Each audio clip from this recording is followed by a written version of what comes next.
redz, nevar ciest, jau ir sajūta tevī. Kāpēc vispār būtu jāizjūt tik nepatīkamas sajūtas, ja tas cilvēks neesi tu? Viņš nevingro. Nu un? Ko tas patiesībā maina tavā dzīvē?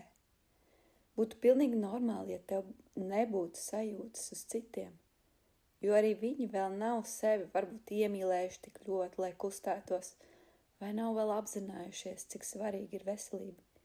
Viņi vienkārši ir pārāk iegrimuši savā sistēmā, lai redzētu tālāk.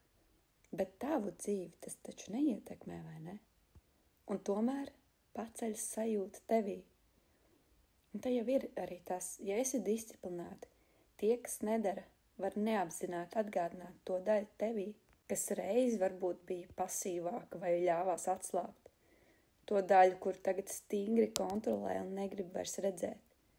Triggeri ir spogulis, viņi rāda, kuru vēl ir spriedze starp vajag būt labai un drīkst vienkārši būt.